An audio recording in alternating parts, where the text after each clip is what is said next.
രണ്ട് ദിനവൃത്താന്ത പുസ്തകത്തിൽ നിന്ന് അധ്യായം 13. അബിയ. ജെറോബോവാം രാജാവിൻ്റെ 18-ാം ഭരണവർഷം അബിയ യൂദായിൽ വാഴ്ച തുടങ്ങി. അവൻ ജെറുസലേമിൽ 3 വർഷം ഭരിച്ചു. ഗിബെയയിലെ ഉറിയേലിൻ്റെ മകൾ മിക്കായായിരുന്നു അവൻ്റെ അമ്മ. അബിയായും ജെറോബോവാമും തമ്മിൽ യുദ്ധം നടന്നു. വീരപരാക്രമികളായ 4,00,000 യോദ്ധാക്കളോടുകൂടി അബിയ യുദ്ധത്തിന് പുറപ്പെട്ടു. ജെറോബോവാം 8,00,000 യുദ്ധവീരന്മാരെ അണിനിരത്തി. എഫ്രായിം മലമ്പ്രദേശത്തുള്ള സെമറായിം മലയിൽ നിന്നുകൊണ്ട് അബിയ വിളിച്ചു പറഞ്ഞു, ജെറോബോവാമും സകല ഇസ്രായേലരും കേൾക്കട്ടെ. ഇസ്രായേലിൻ്റെ ദൈവമായ കർത്താവ് ലവണയുടമ്പടിയാൽ ദാവീദിനും പുത്രന്മാർക്കും ഇസ്രായേലിൻ്റെ രാജ്യത്വം ശാശ്വതമായി നൽകിയിരിക്കുന്നത് നിങ്ങൾക്കറിഞ്ഞുകൂടെ. എങ്കിലും നെബാത്തിൻ്റെ മകൻ ജെറോബോവാം ദാവീദിൻ്റെ മകനായ സോളമൻ്റെ ദാസനായിരിക്കെ തൻ്റെ യജമാനെതിരായി മത്സരിച്ചു. നിസ്സാരരും ദുർവൃത്തരുമായ ഏതാനും പേർ അവനോട് ചേർന്ന് സോളമൻ്റെ മകനായ റെഹോബോവാമിനെ എതിർത്തു. പ്രായവും പക്വതയും എത്താത്ത അവന് അവരെ ചെറുത്തു നിൽക്കാൻ സാധിച്ചില്ല. നിങ്ങൾക്ക് സംഖ്യാബലമുണ്ട്. ജെറോബോവാം ഉണ്ടാക്കിത്തന്ന പൊൻകാളക്കുട്ടികൾ ദൈവങ്ങളായുമുണ്ട്. തന്നിമിത്തം ദാവീദിൻ്റെ സന്തതിക്ക് നൽകിയിരിക്കുന്ന രാജത്വത്തോട് ചെറുത്തു നിൽക്കാമെന്ന് നിങ്ങൾ വിചാരിക്കുന്നുവോ? കർത്താവിൻ്റെ പുരോഹിതന്മാരായ അഹറോൻ്റെ പുത്രന്മാരെയും ലേവ്യരെയും തുരത്തിയിട്ട് മറ്റു ജനതകളെപ്പോലെ നിങ്ങൾ സ്വന്തമായി പുരോഹിതന്മാരെ നിയോഗിച്ചില്ലേ?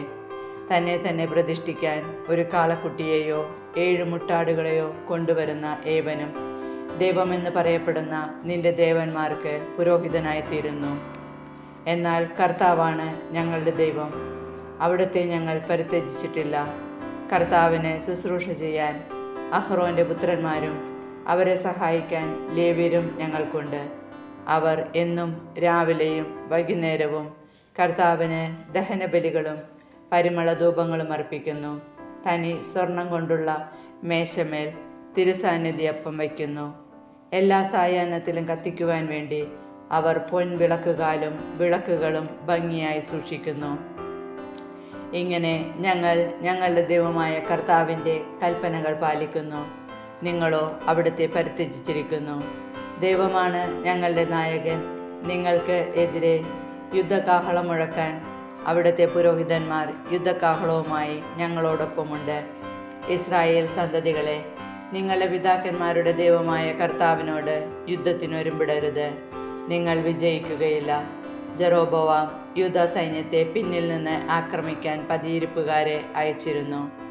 അങ്ങനെ സൈന്യം മുൻപിലും പതിയിരിപ്പുകാർ പിന്നിലുമായി യൂദായെ വളഞ്ഞു.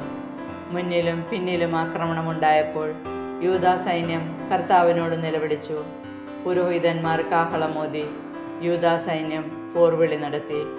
അവർ ആർത്ത് വിളിച്ചപ്പോൾ അബിയായുടെയും യൂദായുടെയും മുൻപിൽ ജെറോബോവാമിനെയും ഇസ്രായേലിനെയും ദൈവം തോൽപ്പിച്ചു. ഇസ്രായേൽ സൈന്യം യൂദായുടെ മുൻപിൽ തോറ്റോടി.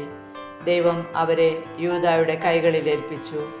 അബിയായും സൈന്യവും കൂട്ടക്കൊല നടത്തി.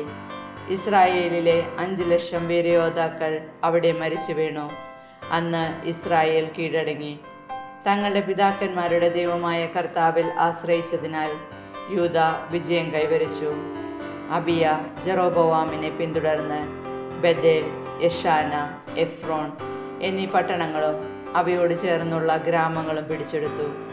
അബിയയുടെ കാലത്ത് ജെറോബോവാമിന് അധികാരം വീണ്ടെടുക്കാൻ സാധിച്ചില്ല. കർത്താവ് അവനെ ശിക്ഷിച്ചു. അവൻ മരിച്ചു. എന്നാൽ അബിയ പ്രാബല്യം നേടി. അവന് 14 ഭാര്യമാരും 22 പുത്രന്മാരും 16 പുത്രിമാരും ഉണ്ടായിരുന്നു. അബിയായുടെ മറ്റ് പ്രവർത്തനങ്ങളും അവൻ്റെ വാക്കുകളും പ്രവർത്തന ശൈലിയുമെല്ലാം ഇദ്ദോ പ്രവാചകൻ്റെ ചരിത്രത്തിൽ രേഖപ്പെടുത്തിയിരിക്കുന്നു.